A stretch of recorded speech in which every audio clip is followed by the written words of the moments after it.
welcome to my home. I'm Dr. Nick Begich, and today's video that we're producing is HAARP and beyond. It's been a long time since we produced a video on HAARP and really brought out the information in the context of where we are now in 2006 versus where we were when we first disclosed this story in the book Angels Don't Play This HAARP back in 1995. So today's topic will deal with the various aspects of HAARP and talk about what's happened since with some of the key players involved in that research, as well as the political implications and where this technology is going from here.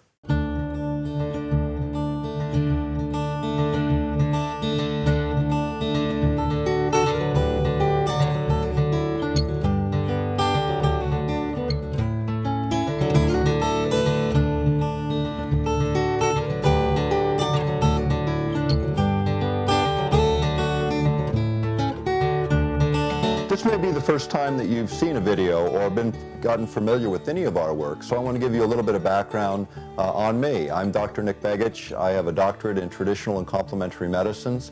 I come from a political family here in Alaska, second generation of political involvement here. I also have a background in education, being twice elected president of the Alaska Federation of Teachers and the Anchorage Council of Education. I've written 3 books, co-authored with James Roderick and Gene Manning. And am presently the executive director of the Lay Foundation on Technologies, which is involved in researching and educating the public on technology issues. And currently it's providing us a great deal of the research base necessary to produce this video and much of our work into the future.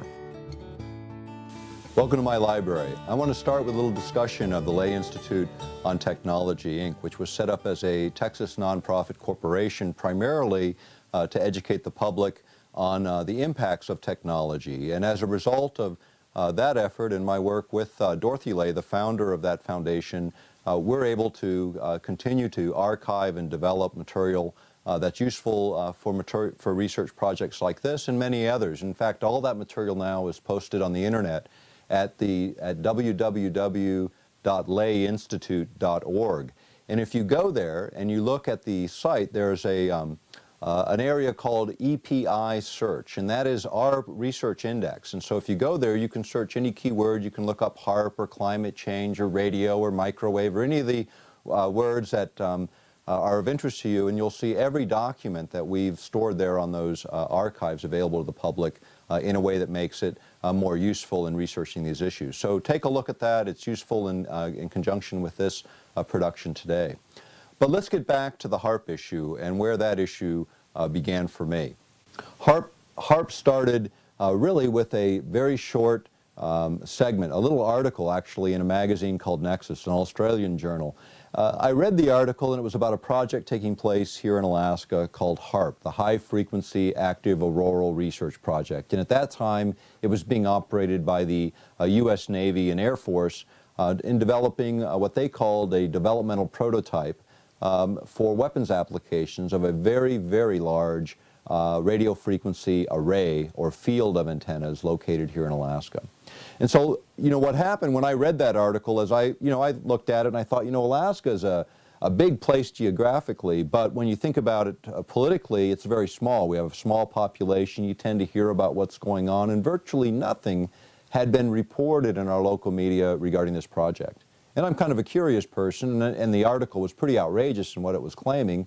So I went and looked at what was available, first by searching the sources that were cited in that article at our local library, LUSAC, which happens to be one of 78 libraries at that time in the country that were designated as federal repositories, places where any unclassified federal record are either stored or they have to produce it for you for free. So it's an incredible research library here in Anchorage, and as I said, 78 of them around the United States. As a result, we were able to verify all of the sources in that article. That got me pretty concerned, and I went next to talk to Trustees for Alaska, which is one of the larger sort of umbrella environmental groups in Alaska. And my thought was, with the implications of this system, this group certainly had to be following the issue. And surprisingly, they weren't. In fact, they said the Audubon Society was looking at it. So I went over to the Audubon Society in Anchorage and talked to them. They had a very short file on the HAARP project, and basically what they were concerned about was the few hundred of acres of wetlands that were going to be disturbed, and they were concerned about the flyway, where birds, migratory birds, were coming across that particular region. But those were their only concerns. There were much, much bigger implications to HAARP. Discovering that virtually nobody was following the issue, it seemed like a very, very important issue to me. And so what I did is I sent a large amount of material, including the technical specifications for the array, to a friend of mine, a physicist, who had the background to take a look at whether or not the claims on this facility were actually real and whether it really was a threat. The conclusion that he and others made was that it was a very significant issue, one that needed some public attention, and they insisted that I write an article about the subject. And so that began, for me, a journey that's now lasted 11 years in dealing with this issue and those things that came out of it. But let's talk about what HAARP can do. As I said, it's an array, a field of antennas. And what it essentially started as was 48. 6 in one direction, 8 in another direction, and these are 72 feet tall with a cross dipole. So they're a column going up and then a cross dipole going like so. And by firing these antennae in a very specific order, you can focus the radio frequency energy, concentrate it to a relatively small area, up in an area above the Earth's surface called the ionosphere. And let me explain sort of where the ionosphere is. You've got to look about 30 miles above the Earth's surface for the very beginnings of the ionosphere, and then it stretches out perhaps as far as 400 kilometers out into space and even further in the upper reaches of the ionosphere. And it acts as an electrical shield, if you will, an energized area of our environment, so that cosmic radiations coming in from the sun and from space hit this layer, and it acts as a filter, filtering out particle streams that would make a life on planet Earth impossible without this. Now, people talk about ozone depletion as a major issue, and it certainly is, and we'll cover that in another video in this series. But let's talk about a hole in the ionosphere, which would be significantly greater than any problem attributed to ozone depletion by comparison. Because of the kinds of radiation, it wouldn't be just ultraviolet radiation, as is the case with ozone. This would be very, very dangerous particle streams that would literally alter the genetic blueprint of the planet. So this is the area that the military is targeting as their research area in the developments of HAARP. And HAARP was originally invented by a guy named Dr. Bernard Eastland, and it was an original concept that he had, and he had had this idea that you could create a shielding effect. And let me talk a little bit about what kind of effect that might be. When you look at the ionosphere as this layer around the Earth, and then if you think of the Earth as also kind of a giant motor that's spinning around, and with that comes magnetic field lines. And these field lines go from the southern part of the poles all the way up, and they wrap around, they come back in at the northern polar regions. And in these polar regions, where those magnetic field lines interact with the atmosphere and oxygen and nitrogen, you get the aurora borealis, or the northern lights. Or in the southern hemisphere, you get the equivalent of our northern lights, and it's where this energy is interacting with the atmosphere. Well, by using these naturally occurring field lines, you can actually manipulate energy coming off the ground, coming off of a field of antennas like what HAARP has in Gokana, Alaska, which is just 250 miles northeast of Anchorage. This facility that was built in the early 1990s has been advanced significantly. It started with 48 antennae. They now have 180 in the array, eventually 360. The idea is, again, to focus that energy. By firing this in a sequence, this array, you can create what's called cyclotron resonance, which would be visually seen as sort of a corkscrewing motion of the energy as it rolls up into the ionosphere, getting more and more concentrated as it goes. Just the opposite of the way radio frequency energy generally works when it comes off of a broadcast antenna where we hear radio programs today. What happens in that case is the energy starts out concentrated, spreads out very, very rapidly, in the same way that light from a flashlight spreads out very rapidly. They follow the same basic principles in physics. But as with light, it can be concentrated in the form of a laser, where that light is concentrated and very, very powerful at far distances, The same is true by analogy with radio frequency energy and the HAARP array. That's what makes it so much different than anything else on the planet. The upper limits of the array in terms of effective radiated power, which is not the input power, but it's the effective radiated power, how that energy actually relates in the environment. In this case, the desired level is 1 billion watts of effective radiated power, a huge amount of energy. And being able to manipulate that energy in a variety of ways for weapons applications. Now, why would they locate a facility like this in Alaska? You remember when I was talking about those magnetic field lines surrounding the Earth?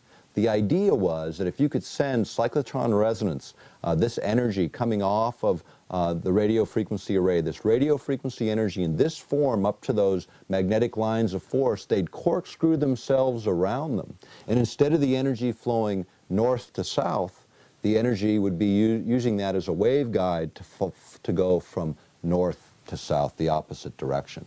So in this case, what then happens is, as you energize these field lines around the planet, any object passing through them would encounter a huge amount of energy that would disrupt the avionics, the electronics that control the flight path of intercontinental ballistic missiles or anything else in the region, including satellites, low-orbiting satellites, and the like. So the idea was to create this shield. That was number one.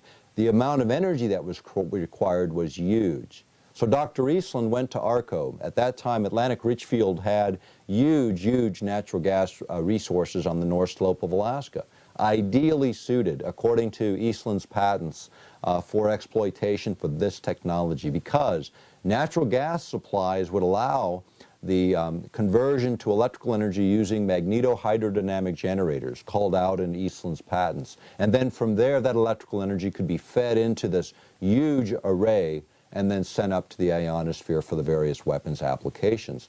So the ideal situation presented itself in the early 90s, and it was location within the boundaries of the United States for a ground-based system that in effect, as we go through the day today, you'll see has all of the ramifications that were being sought in the 80s under the old Star Wars concepts. The idea of a global missile shield or protection from adversaries using low-orbiting space platforms and the like. So here we had a technology emerging that could solve those things. For Atlantic Richfield, it was great because there's no gas line presently coming out of Alaska to bring that gas to market. And we've been producing oil from that field for over 30 years, yet we can't get the natural gas. So for ARCO to be able to sell the gas to the military right where it is offered tremendous advantage. So they set up ARCO Power Technologies, Inc., a subsidiary with 30 employees. They originally bid on the HAARP project after selling the concept to the military in the early days, in the late 80s. Dr. Eastland actually put together that original team that became ARCO Power Technologies, Inc. Now what they did as a subsidiary, they had no track record of military contracting. They had really no history at all. They bid for the HAARP construction and applications on that project and won. And who did they bid against? Raytheon Corporation, for one. Raytheon at the time was was the 44th largest company in the world, according to Forbes magazine. And they were the inventors of things like the Patriot missiles and some of the new active denial systems being promoted today. In other words, they had real weapons applications and histories, yet this little subsidy, ARCO Power Technologies, won the contract. Now, in public procurement, the way you win those contracts is actually through what's called proprietary information. Certain companies are given extra points and advantage if they hold the technical knowledge necessary to carry a project out. In this case, ARCO Power Technologies, Inc. own those 9 critical patents associated with the HAARP program. And those are cited in the book Angels Don't Play This HAARP, along with over 300 military, academic, and mainstream media reports on HAARP. So that's the place if you really want that detailed source material. Get the book, take a look at the bibliographical indexes, also look at the Lay Institute site. The fact is, what happened in all of this development was this excitement from ARCO, because here it was. They were going to make money on gas they could never make money on before. But what happened is The company went through some controversies, some changes. Company eventually sold. Actually, ARCO is no longer here. But the company itself, the subsidiary, was later sold to another organization called E-Systems. And E-Systems was the subject of Washington Post reports back in the early 90s. They predominantly were, at that time, were a $2.1 billion company with the vast majority of their income derived from what are called black projects, projects so secret even the U.S. Congress doesn't know what they're funding. And the citations regarding that are also in the book, Angels Don't Play This Harp. The point is, this company ends up with the patents and the subsidiary. And what did they do? They sold out. They sold to none other than Raytheon Corporation, the losing bidder on the first project in the beginning. So Raytheon ends up with the intellectual property. They end up with that project, and they later sold to British Aerospace, which is an interesting change of events, and that was in 2003. The project also shifted in 2003 from the Navy and the Air Force over to DARPA, which is the Defense Department's research agency that deals with, again, very, very classified research and projects. But let's go back to what does HAARP really do? Okay, so we've talked about how it focuses energy, but what would you do with that energy when you focus it? There were a number of concepts that Dr. Eastland had. First of all was the issue of communications. The ionosphere, this layer above the Earth, when you think about, if you ever think about shortwave, how it broadcasts around the Earth, it literally strikes the ionosphere and bounces. And that's what allows shortwave to get around the curvature of the Earth and around the horizon. It uses the ionosphere.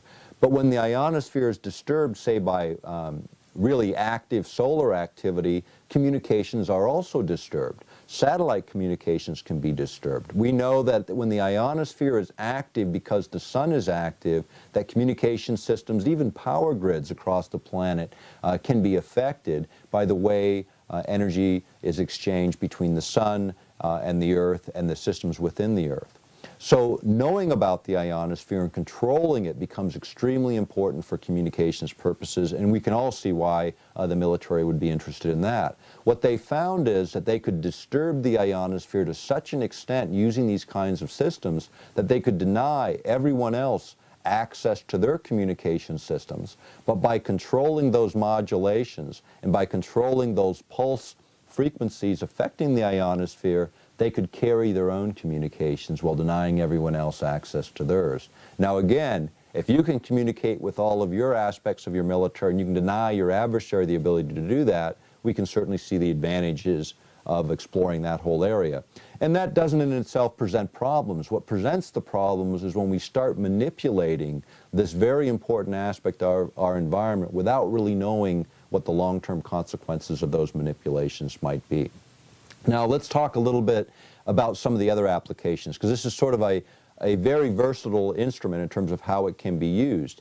And it essentially covers, according to one study that was done by the University of Maryland, it was an executive report for the Congress, and what they did is they looked at sort of what parts of the spectrum could you affect. And everything from ultra-low frequencies to visible light can be affected, which covers 16 decades of frequency, which is a huge, huge range. For those that are technically oriented. Now HAARP actually operates with its primary frequencies in a little narrow band in the middle of that range. But by manipulating that energy, they can affect this entire range of spectrum. And that's one of the key elements of HAARP. It's not just what it can do in its primary mode of operation, but by pulsing and then modulating a signal on that carrier, you can create much, much different effects. One of the other effects that Dr. Eastland pointed out in his patent was the idea of being used for over-the-horizon radar. Now this is really interesting because the old technology for the over-the-horizon radar, as things got in close, things would become very distorted so you couldn't see them. And you could really only see things at pretty high elevations. You couldn't see things, for instance, like cruise missiles coming in at those very low ground elevations. With the ability of HAARP and over-the-horizon technology that it offers, you get everything from intercontinental ballistic missiles, those things coming in from, literally coming back in from space, re-entering the atmosphere, all the way down to cruise missile heights, things coming out at a few 100 feet above the Earth's surface and following its contours. And you don't get distortion when it gets close in. again, we can see the advantages of doing that. For that application, you actually need 2 transmitters, and Alaska does have 2. High Pass, located just outside of Fairbanks near the Poker Flats Rocket Range, which is a small array, and then the larger array at Gokana, Alaska, which is again 250 miles northeast of Anchorage. Now there, what you can do then is you can literally energize an area of the ionosphere, and it creates what's called a cold plasma, or layer of energy that acts like a reflective mirror. And by moving it around and steering it, you can then send a signal from the other transmitter and bounce it over the curvature of the Earth. So you get this over-the-horizon effect. If you use, again, one of the other patents in this cluster held by Arco Power Technologies, Inc., is a gamma ray detector designed for satellite-based applications, and utilizing first the HAARP system to create a unique energy pattern around each of the incoming objects. Then using gamma ray detectors based on satellites, they could actually determine which of those incoming objects carry nuclear payloads and which ones are simply decoys. Extremely important, because in all nuclear scenarios, except for those by rogue states, we envision 100,000 incoming objects, of which only perhaps a few hundred actually carry nuclear payloads. Now, we don't have the capability of knocking out all of those objects, but if we could isolate the real threats, those that carry nuclear payloads, then obviously an advantage is gained there. So that over-the-horizon application, and then the idea of detecting by the unique energy signature around all those objects. And then the third application in this series was the idea of creating what's called an EMP, an electromagnetic pulse, or a surge of energy so strong that it overrides the electronic circuits, those little microcircuits within all of sophisticated electronics and computer systems, overrides them, causing bit errors and computer error that causes those aircrafts to crash. And in some cases, with enough EMP power, you can literally melt circuitry. So 3 phases. If you increase the power sufficiently on the HAARP facility, you can create this EMP effect and knock out everything in the sky. Now, obviously, in a nuclear scenario, we can see the need for something like this, but at the same time, everything else that's in that space or in that range is also going to be knocked out. All the civilian aircraft, that's the collateral damage in such an event, and if we were to use such technology. Now, Alaska is the place where the new system for missile defense is actually being constructed. Let's get back to the issue of missile defense for just a moment, because this is an extremely important aspect of the whole HAARP story, because this is really where it began. You know, when you go back to '95, when we were first publishing on the subject, you know, Gene Manning and I wrote the book Angels Don't Play This HAARP, really as a beginning point to get public debate on the issue. I've done thousands of radio broadcasts in the last 11 years on this issue, as well as traveled to Europe 13 times on related issues. Now, at one point, early on in 1997, I got a call from a gentleman, Tom Spencer, and Tom was at that time the environmental chairman of the European Parliament, and he was a conservative from Great Britain. And Tom asked me a lot about HAARP, wanted the information. Apparently someone here in the United States who had heard us on radio, gotten a copy of our book, had forwarded it on to him, and it got his attention. Now, when he made inquiries into the British military about HAARP and related technologies, the answer he kept getting from them was, Tom, stay out of this, don't get involved. And for Tom Spencer, that was really the wrong answer. In fact, it was his ticket to the dance, because it got him very involved in this issue. We began a dialogue, and he brought myself and a friend of mine, a physicist, over to actually Brussels, where we were able to meet with him and other parliamentarians and others involved in military-related issues. And we also were able to form an association between the Greens, the Social Democrats, and the Conservatives around the HAARP issue, largely because of the work of Tom Spencer. Now, in the interim, several things started to happen. Tom brought us into a couple of different venues, and I want to tell the story because it's a big part of sort of how this thing started to shape. He brought us in to a number of venues, and the first one was one on Arctic issues by the organization called GLOBE, and this was an organization composed of 200 federally elected or nationally elected legislators from 44 governments from around the world, dealing primarily with environmental related issues. And this was an opportunity to talk about HAARP within that forum. Right after our presentation, we were approached by members of the Russian Duma. Now this is going back to 1997-98 time frame. They approached us, were very interested in the issue because Russians actually, the Soviets back in the 70s, had utilized very similar systems. In fact, if you go back, there was a signal that was reported by shortwave broadcasters as the woodpecker signal, and it was this irritating noise that they would pick up on shortwave broadcasts. They triangulated the positions back to 5 transmitters in the former Soviet Union that were responsible for creating those signals. Those were the early predecessors to HAARP, and we'll get back to that in a little bit. But in the European Parliament, Tom Spencer then became chairman of the Foreign Affairs Committee, the most powerful committee, or one of the most powerful in the European Parliament. He then was able to bring us back to testify in the Security and Disarmament Subcommittee of the Foreign Affairs Committee on the issue of HAARP. And what eventually happened is several sections were included in a European Parliament resolution on disarmament, specifically addressing the problems associated with HAARP. And what we were able to demonstrate there are many of the applications and uses by presenting non-classified military documents as well as the planning documents from the facility, and in tracing and showing the history of this facility. The Europeans acted, as did later the Russians in 2002 when they passed their own similar resolution. The problem, going back to that testimony in the European Parliament in February of '98, was one issue that we raised where they had strong objections. And we had said in that hearing that the United States would unilaterally abandon the ABM treaty, the Anti-Ballistics Missile Treaty with the former Soviet Union, considered one of the anchors in world peace globally by Europeans and our traditional allies as well as our adversaries. The idea that we would abrogate that without cluing in our traditional allies in Brussels and throughout Western Europe, they just couldn't accept. The fact is, we had said it would happen within a year. We were off by 3 months. It was 3 months later that the United States began their moves, which eventually led to the abandonment of that treaty. This was done under both the Clinton administrations and the Bush administrations. Even though Clinton had said he would never support this kind of move, he in the end, in fact, did. What happened then is a lot of concerns, because we were so right on in terms of our predictions of what was going to happen. We even gave them the rationale that the senior senator from Alaska, Ted Stevens, would use, which was, there is no Soviet Union, therefore there is no treaty. That's what he said on the floor of the United States Senate in the prelude to the abandonment of that treaty. This is a problem, and it has been a problem for our European allies, and probably was one of the most significant points of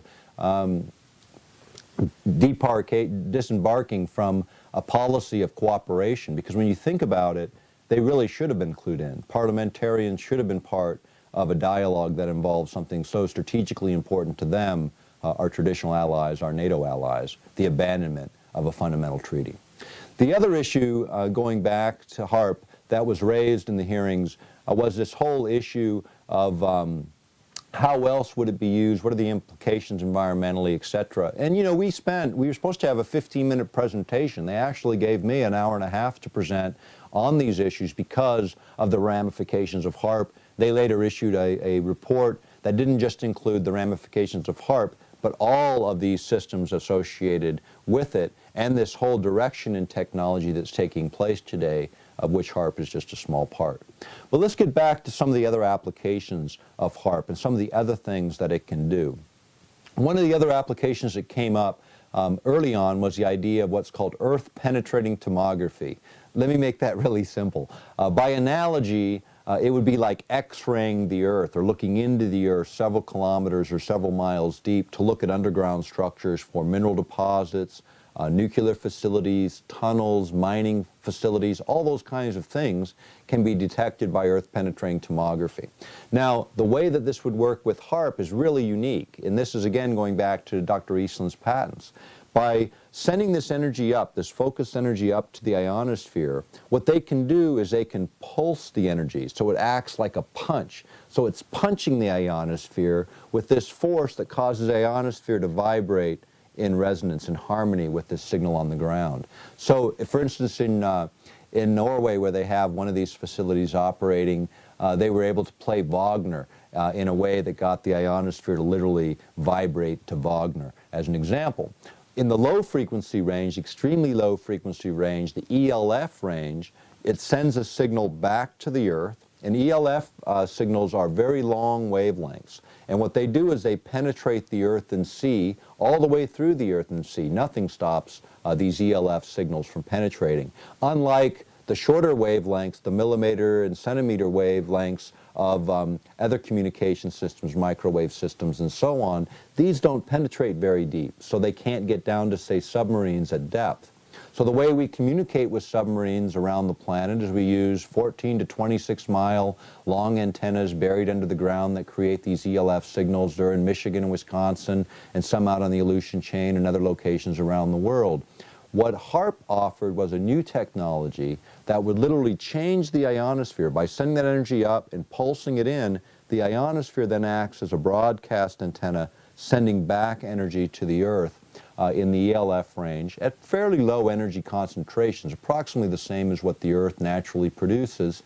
These signals penetrate the Earth, and their character is measured by instruments on the ground or low-flying objects that can then pick up these signals and then determine exactly what those underground structures look like. In MSNBC, right after 9/11, November 27th, 2001, there was an MSNBC report where they cited HAARP as a useful technology to use in Afghanistan for locating all of those underground facilities and the like. And the reason that they knew it would work in those applications is going back to 1995 and the congressional appropriations under the defense budget in that year. They appropriated $11 million to HAARP to test just that application under the caveat that if it didn't work for Earth-penetrating tomography, or they didn't test that application, it wouldn't get any more funding. Now, they tested the application, and on a program on the ionosphere, on a show called Horizons, aired on BBC TV, a professor from the University of Maryland, Professor Papadopoulos, actually talked about the results of the Earth-penetrating tomography tests with HAARP, where they were looking at underground mining facilities in the area surrounding Fairbanks, Alaska, and were able to determine with 99% accuracy the location of those tunnels when comparing them to the actual maps and surveys of those underground workings. So they proved the technology would work. If you go back to Atlantic Richfield, the oil company that started this whole project, you can see why they would be interested. I mean, if you get a whole profile of the entire North Slope regions of Alaska and other oil-producing regions of the world and know with certainty what's under the ground, great things for their perspective and their shareholders could be gained. In fact, an expert in this area was able to look at that idea, this Earth-penetrating tomography issue, a guy named Brooks Agnew. Brooks Agnew is an interesting guy. He is a specialist in earth-penetrating tomography, and actually there's an article by him posted on my website at www.earthpulse, P-U-L-S-E, earthpulse.com. At that site, you can read the article in detail, but basically what he found is back during the 80s and 90s, he was doing work in earth-penetrating tomography for the oil industry. And what he was able to do is with 30 watts of power, which is nothing compared to 1 billion watts of effective radiator power with HAARP, but with 30 watts of power, he was able to get profiles of ground strata several kilometers deep. And he actually used this with a company that's now fairly well known, Halliburton. He went around to 9 states and 26 known drill sites where they actually knew exactly what the ground strata was and the oil and gas grades that were there. And Brooks Agnew, with his technology, earth-penetrating tomography, was able to determine with 99% accuracy not only the ground strata differentials, but whether there was oil and gas in the ground and the quality of those oil and gas deposits. That is an incredible technology, considering that the method of use was not disturbing in terms of natural systems at those very low power levels. Yet, when you think about oil and gas, those are public resources. Having certainty about where to drill and what to do would certainly change the dynamics of how the industry competitively fought for those resources, and would have huge implications in the economies of the world. But the point of the matter is that technology is not being used for mineral exploration today. It's being used primarily for military applications, as is the case with HAARP. The question in my mind has always been, did any of these guys under any of these transfer agreements, did the oil companies retain rights? Did they keep rights so they could utilize that data in the future? Why isn't the U.S. government utilizing that data for isolating oil fields within the United States and other places? It's a good question and one that still remains to be answered. But when you get into earth-penetrating tomography, the problem that Brooks Agnew has and others have voiced is the idea of the energy concentrations, because what he knew is that if you used too much energy, in his worst case scenario, you could trigger geologic events, earthquakes, those kinds of events could be triggered utilizing high energy densities in the ELF range. In fact, there was a DOD news briefing. It goes back to April 27th, 1997, and it was at the University of Georgia, and it was Secretary of Defense William Cohen. He was commenting on weapons of mass destruction. Remember, that's way before 9/11. And one of the weapons of mass destruction he cited were environmental weapon systems utilizing electromagnetic energy for triggering earthquakes, volcanic eruptions, and climate alterations. This is the U.S. Secretary of Defense William Cohen making that statement in a DOD news briefing in 1997.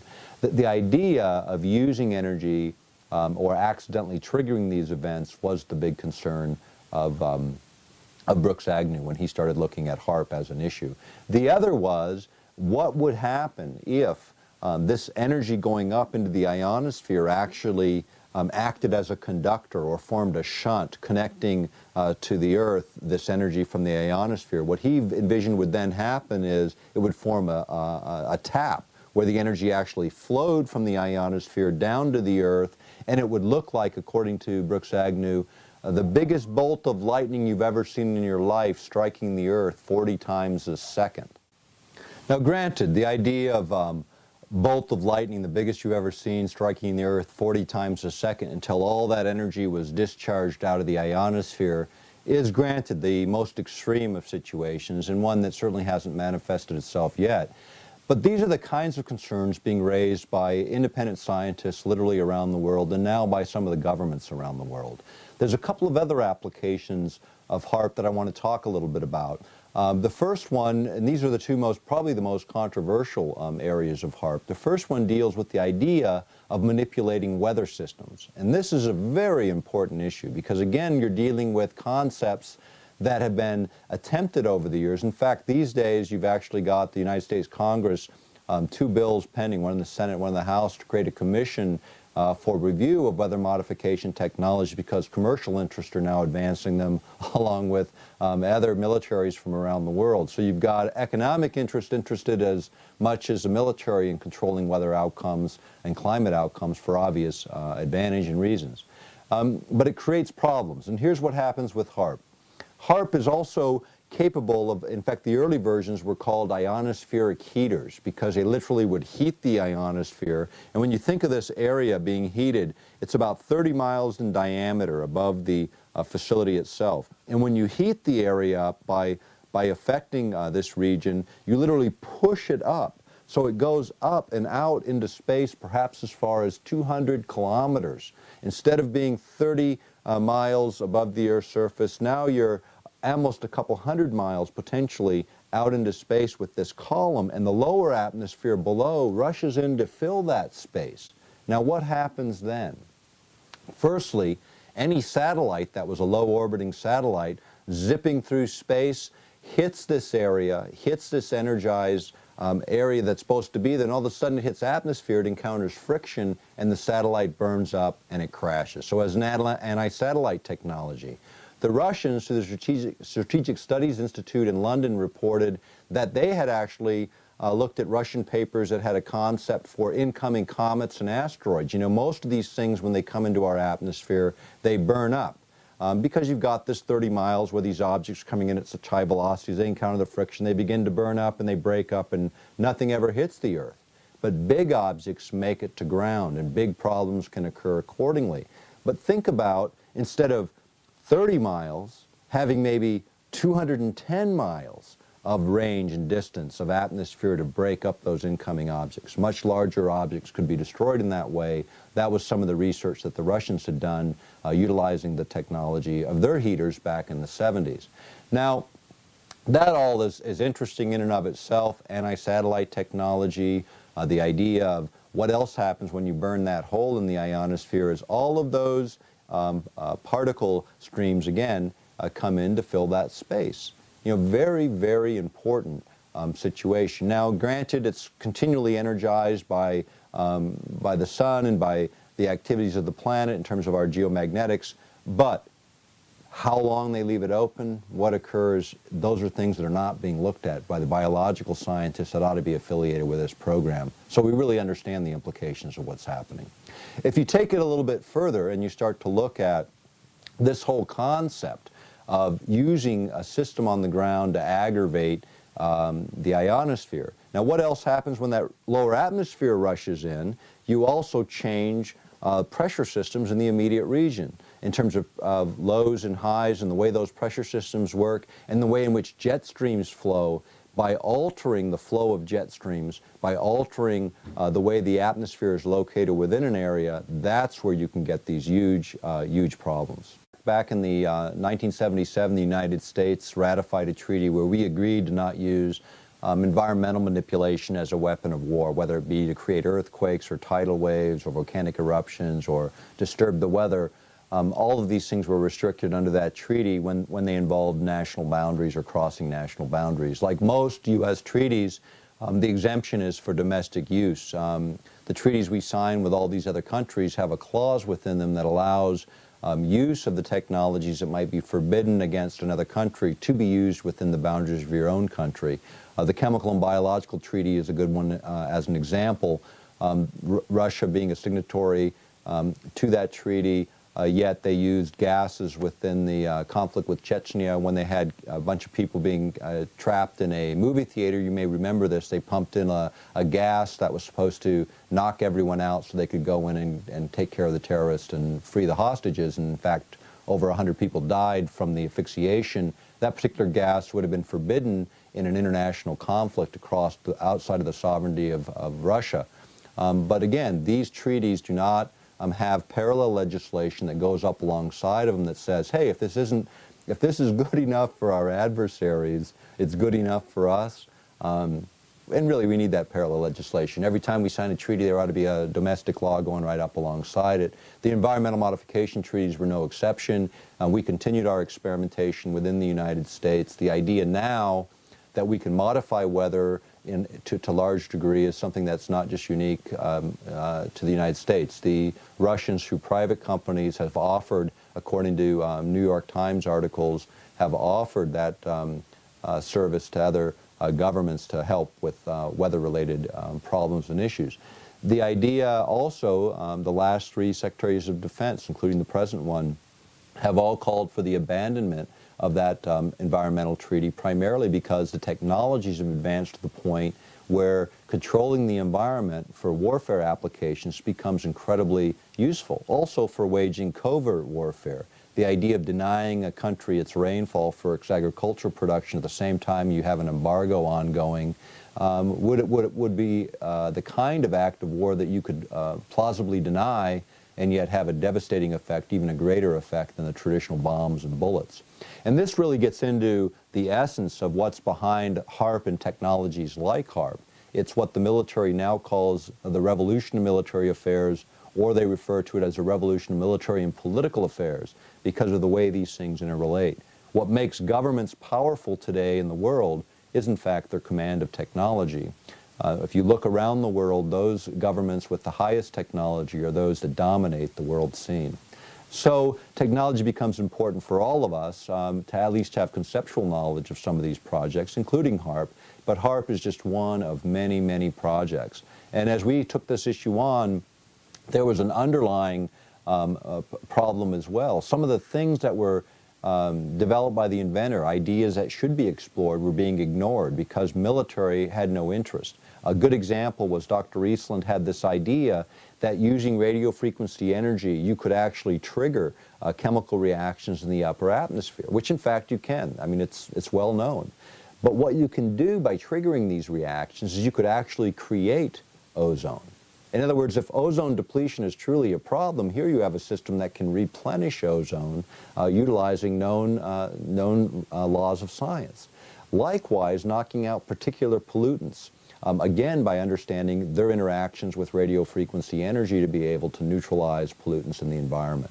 None of these things are being looked at, and yet they offer huge potentials. I've had lots of conversations with Dr. Eastland over the years, and you know, he's got a much different view. I mean, he's a senior scientist, an outstanding physicist on the world scene. His concepts today for advancing energy systems and ways to really free people and utilize his science not for our destruction but for its enhancement. And I think that's where lots of science gets misused when those using it are only seeing certain applications.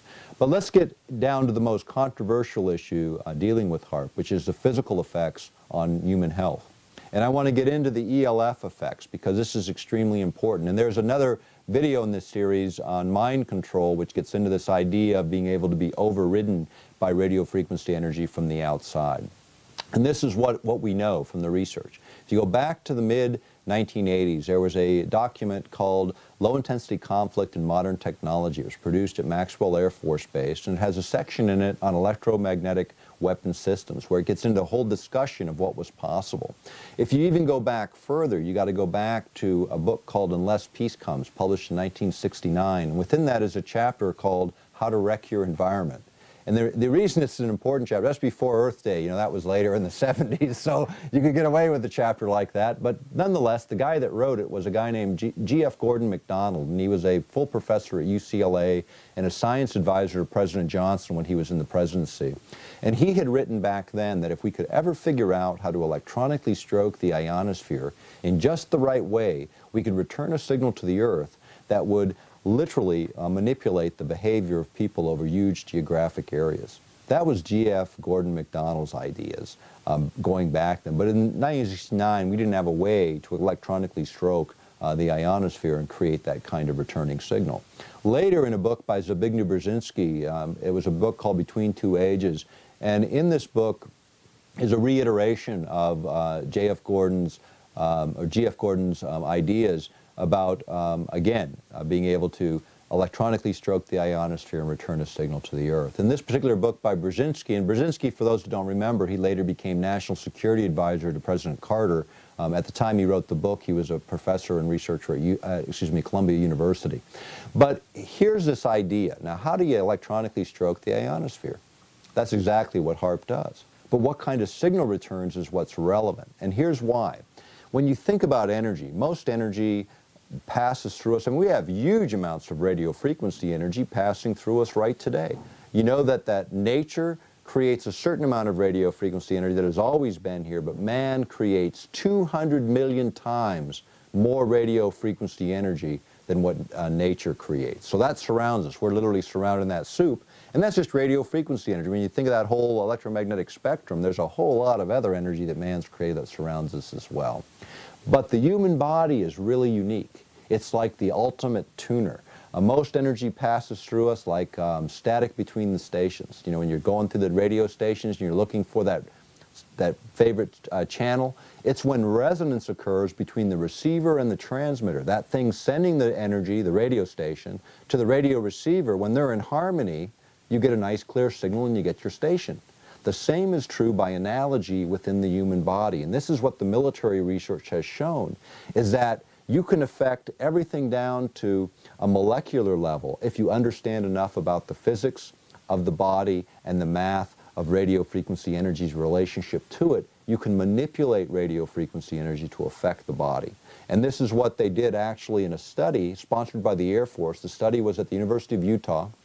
It was completed in 1985, and it was under the auspices of the Science Advisory Board to the Air Force, and it produced what's called the Radio Frequency Dosimetry Handbook.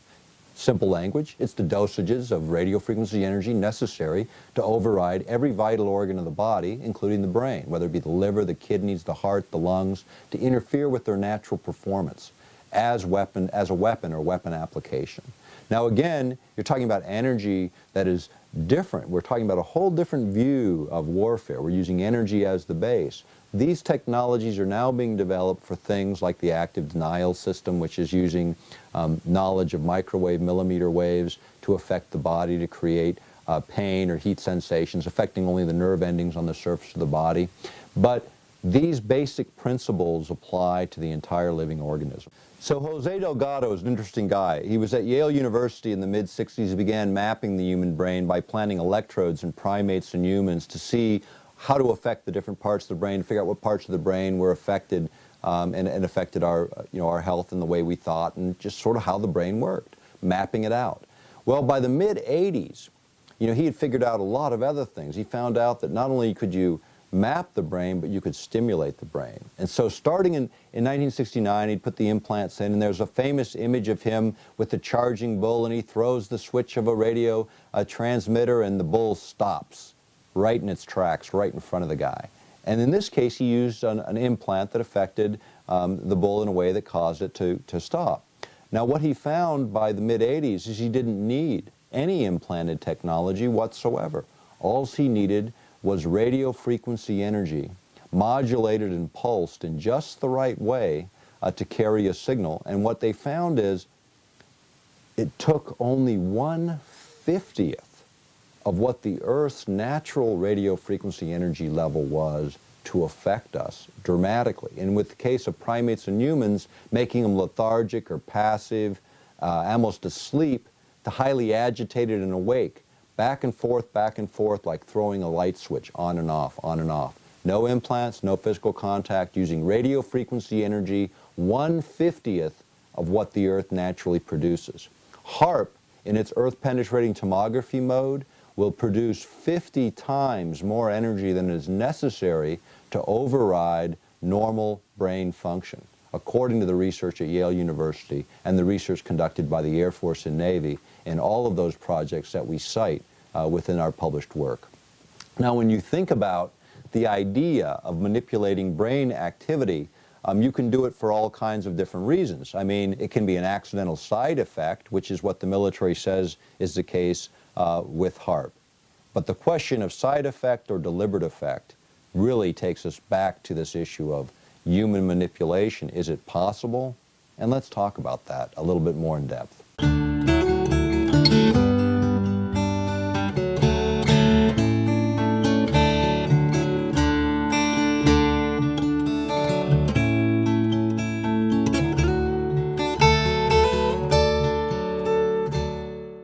Talking a little bit more about, sort of what happens within the brain and how ELF signals, extremely low frequency signals, might interact. If you look at an EEG and you look at what the brain is actually doing, you look at those patterns, what we know is that the brain exhibits predominant brain waves during certain times and during certain activities. In your very deepest states of sleep, for instance, it's 1 to 4 hertz or pulses per second of the predominant ELF frequency within the brain. In that sort of middle stage of sleep where you're actively dreaming but you're kind of consciously awake at the same time, this is the theta range, approximately 4 to 7 hertz or pulses per second. 7 to approximately 11 or 12 hertz is the alpha range. This is where you are when you're in that zone or ideal place for learning and doing art and that kind of activity. The beta ranges get into where you're actively listening and participating all the way up to agitated states. And what we know is that any external signal, whether it be flickering light, or whether it be binaural beat created by sound, or whether it be electromagnetic energy being pulsed through the body, or radio frequency energy, all of these things at the right pulse rates can override normal brain function and change the way our brain chemistry then looks, because it starts with the energy interactions that then create the chemical reactions that then create changes in our behaviors. So the idea of accidentally triggering these kinds of events or deliberately doing it, as was discussed by Zbigniew Brzezinski and McDonald, the idea that you could literally do this and affect 70 or 80% of the population within a large area. HAARP can do this as a side effect or a deliberate effect, based on the science and research done by the military in developing these technologies. It's not one of the stated goals of HAARP, but it is an issue that needs to be looked at, and one that Russians and Europeans have begun to raise concerns about, because their research also shows exactly what we're saying is in fact the case. The problem with technology and the directions in which it's going when you consider things like HAARP is we're getting away from the bullets and the bombs and ordnance and going to energy-based technologies. Now, energy-based technologies present some unique challenges. Firstly, from the standpoint of really looking at the damage that we create, we affect living systems and electronic systems, but we don't affect the basic infrastructure of countries. You know, we're about to spend $2 trillion in the total expenditures anticipated in Iraq alone. That is a huge amount of expenditure over the years it's going to take to rebuild it and what has already been spent destroying it. So these weapons are being developed to keep the infrastructures in place, but kill or affect the living people within these regions. So the idea of HAARP being turned to these uses in the future as these techniques and technologies are advancing shouldn't be discounted at all. In fact, it should be expected. It is one of the reasons that international bodies are beginning to complain about this technology's potential abuses. So you've got, when you look at HAARP, a very versatile instrument, from earth-penetrating tomography and earth imaging, affecting weather systems, affecting communications, over-the-horizon radar, global shielding. All of those applications, for obvious reasons, people can see strategic advantage. However, again, when you're dealing with literally connecting a machine on the ground to a component of the environment with the expressed intention of manipulating the environment for weapons applications, that concept alone deserves significant international discussion. And because it's being generated in this country, in the United States, it should have significant public discussion about the ramifications, not just within our own territory, but around the world. And that's what's missing from much of the HAARP debate. Now let's go back for a minute to the work of Dr. Ben Eastland. You know, when he originated this concept, it was a long time ago. You know, you're now going back to the late 1980s and the 1980s through the early 1990s. You know, technology's advanced dramatically since then. And Dr. Eastland hasn't just been sitting around either. You know, he's got other projects he's been working on that are quite interesting. And one of those recently, in fact, in October of 2005, he presented a paper at Penn State on weather modification utilizing gravitational waves. Now, what's important about this paper, extremely important about this paper, is that it talks about being able to modify weather using 1,600 times less energy than was anticipated for weather modification applications using HAARP. In other words, 1,600 times less energy than was once thought to be needed. It's now understood by him as a physicist in a major university presentation to be possible. Now, when you think about weather modification, one of the other things that happened with Dr. Eastland is he was invited by the European Space Agency to do a paper on weather modification utilizing the HAARP systems. That was completed in 1999 and presented for peer review at a major space expo in Europe. Coming off of that paper, FEMA and NASA contracted with Dr. Eastland to prepare a paper utilizing space-based technologies, satellite-based technologies for weather modification applications. And one of the things that he saw and that he mentions in both these papers is, for instance, being able to affect tornadoes. And the idea of tornadoes, you know, you have a warm front coming into contact with a cold front, and when they come together, you get a shearing force that causes that twisting action where you get the tornado formation. So the idea of Eastland was if you could heat the cold front sufficiently that when these two fronts connected, you didn't get that energy differential to create that tornado formation, you could essentially knock out tornadoes. The problem is, of course, if you miss and you heat the already heated area so that there's even a greater differential when it encounters the cold front, you have more energy available to create even a more destructive tornado. The fact of the matter is, other governments around the world have taken this very seriously, including our own, and has invested a significant amount of money to look at how to, in fact, affect these things. Remember a few years ago, back during the Clinton administration, actually, there was a tornado that whipped through Oklahoma City, and Clinton showed up, and there was a press report that talked about him saying, don't worry, eventually we're going to figure out how to knock out the energy of those tornadoes, and these won't ever hurt civilized cities again. Well, you know, that was the same city where Ben Eastland at the University of Oklahoma did his computer modeling to figure out how to knock out the energy in those tornadoes a few months before. So what Clinton was actually saying was based on the scientific evidence that had been produced in that very same city just months before. The idea of weather modification continues to be of major interest, again, as we advance this revolution in military affairs, which is this concept of warfare emerging here in the beginning of the 21st century and at the end of the last century. Now, that concept essentially came from a paper written in 1989 by the U.S. Army War College, and it was a paper that was called The Revolution of Military Affairs. And what it said is that the technology was changing so dramatically. They equated it with the change that happened when gunpowder was introduced to Europe in the Middle Ages, or when atomic weapons were introduced in the middle of the last century. That's the kind of revolution taking place today, using energy as the base of the science. Not bullets and bombs, but speed of light technologies, from high-powered lasers to particle beams to HAARP systems. These are the systems of the 21st century, and here's what we have to consider.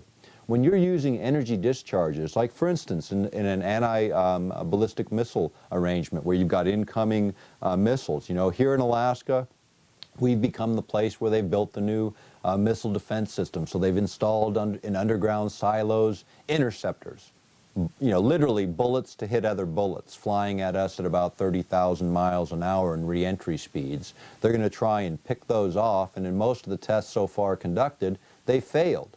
The reality is they won't use conventional warheads to knock out these craft. They're going to use space-based laser systems that are being developed, other energy-based systems. And the reason we know this is because you have the ability to, number one, target with precision.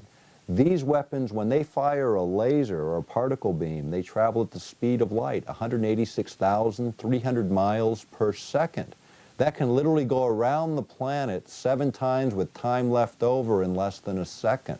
So being able to target, say, an intercontinental ballistic missile, you'd literally be able to knock it out of the sky before it ever left the launch pad with this type of technology. That's where missile defense is going in the 21st century.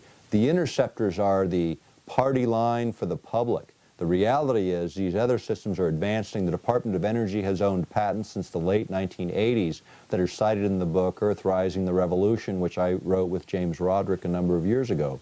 The fact is they've had the technology, they're advancing the technology. HAARP is a part of this advancement, this revolution in military affairs. The other thing that's happening, and where the HAARP issue starts to cross over, is the idea of affecting our physical bodies, affecting our health or our mental states. That is an area of technology that has raised huge, huge controversies around the world today, and is continuing to be raised today because of the implications in 24th century warfare. Now, take the concept of speed of light weapons and overlay that concept on this idea that George W. Bush has introduced as President of the United States, called preemptive warfare. This is the concept of figuring out who your enemies are before they know they're your enemies and wiping them out. You know, it works good when you're the top dog, when you own all the technologies that make preemptive warfare effective. But in the advent of speed of light weapons, weapons that discharge instantly where there is no time to react, is preemptive warfare a concept we want to introduce to the world scene today? China, the largest industrial power emerging on the planet, 13% growth per year consistently, 11 to 13% growth per year, building the largest industrial base, dwarfing the Industrial Revolution of the West of the last century. They're going to be capable of developing these very same technologies. They say, don't worry about the Chinese. They only spend $40 to $44 billion a year on defense, a fraction of what we spend in the United States. In fact, 10% approximately of what we spend in the United States. But if you look at what you buy in China for $44 billion, it's significantly more than we get for all the money we spend on defense within this country. That is the major, major issue. Taking from the brains of 1 billion citizens in a centralized government like China's and isolating those technologists, those future scientists, those engineers that can develop this type of technology is in fact a major area of Chinese advancement according to things being released by our Central Intelligence Agency today. Articles that have appeared in Russian military journals and other journals indicate that they are moving along the same path that we are with as much speed as we are. The problem is, again, the ideologies behind the technologies, whether it's the Chinese government, the Chinese military, or whether it's the United States government. Whatever the value systems that drive our technology, they should come from the people and spring forward. That's the nature of democratic republics. That's the nature of democracies. That's what's missing in the evolution of military technologies around the world today, including the United States. One of the other applications of the HAARP technology is the idea of energy transfer from one place on the planet to another. And this is really one of the more interesting ones. It's one of the first tests, in fact, the first test of a small array was to see if you could focus the radio frequency energy in a way where you could take electrical energy, convert it to radio frequency energy, then send it back up into, say, a satellite or a low-orbiting space platform, and turn that radio frequency energy back into electrical energy where it can be utilized as a power source. Now, why this is important as a power source, if you think about it, low-orbiting space platforms, if you could put these low-orbiting space platforms around the planet to utilize energy-based technologies like space-based lasers, you could get closer to your targets, but you have to have a fuel source. You can't just keep sending shuttles up there with energy. You have to be able to get the energy to those low orbiting space platforms. And what they figured they could do with HAARP and systems like HAARP is keep energized space platforms for up to 10,000-hour missions. So literally, indefinitely, keeping objects afloat by continually feeding them the necessary energy they need to recharge and maintain their power levels. The other place where they looked at low-orbiting space platforms is using the ionosphere itself, literally tapping the energy as these space platforms whip through the ionosphere using tethers, long conductors dragging from below, actually picking up power along the way. And you remember the shuttle experiment a number of years ago where they did this with a tether hanging from the shuttle, and such a huge amount of power built up that it almost blew the shuttle out of the sky. The reality is these are all ways of looking at energy-based warfare systems, something that we haven't had in the past. In the 1980s, during the first of Star Wars, these were discounted because you couldn't stabilize satellites to, for instance, fire a laser. And if you get just a little bit of wobble from a distance, the further you go, the further out that wobble becomes. If you're a carpenter, you know that if you start on one side of a house and you're a 1/16th of an inch out, by the time you're on the other side of the house, you're an inch out. Well, imagine from space being a 1/16th of an inch out where you would be. You'd be miles off your target. So space platforms stabilizing became an issue for the 90s, which they actually figured out how to do it, making that type of technology applicable in this century. When you look at the combinations, it's pretty remarkable. One of the other places they looked at an experiment, you remember the shuttle experiment where they unraveled a big mylar reflector, and this was supposedly going to collect solar energy and reflect it so they could use this energy? Well, it just so happens within the patents, solar reflectors were also needed in the case of HAARP because of the, again, sending energy up, being able to concentrate it to a relatively small area and then bounce that energy through these reflectors to other parts of the planet where that energy could then be converted back to electrical energy. Now, why would that be important?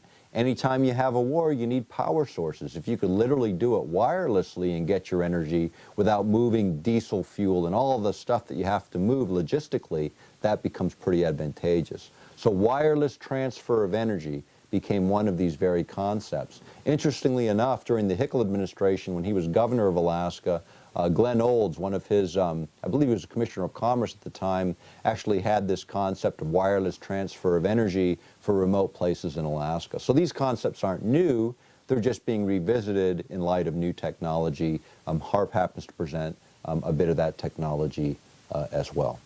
Over the years, HAARP has created, quite a lot of controversy. In fact, when you look on, if you do a search under HAARP, H-A-A-R-P on the internet, you'll find thousands and thousands of sources and documents and materials, some of it pretty outrageous, quite frankly, and some of it right on target.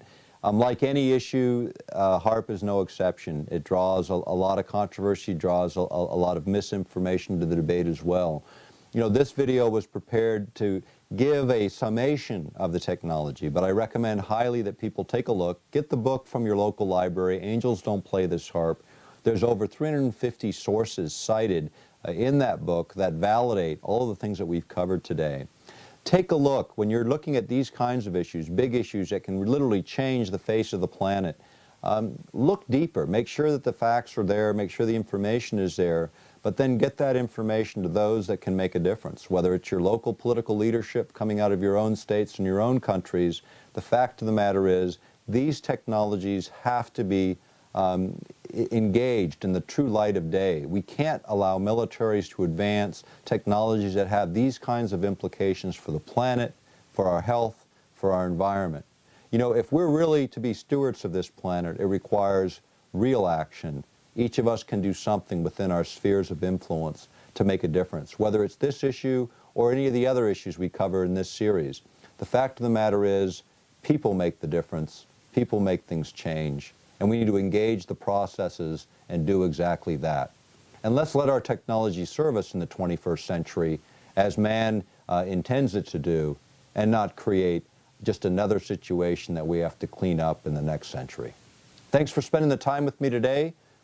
Check out one of our other videos. We've got the mind control video, Technologies in the 21st Century, and a new video being produced on Earth changes. Thanks for being with me.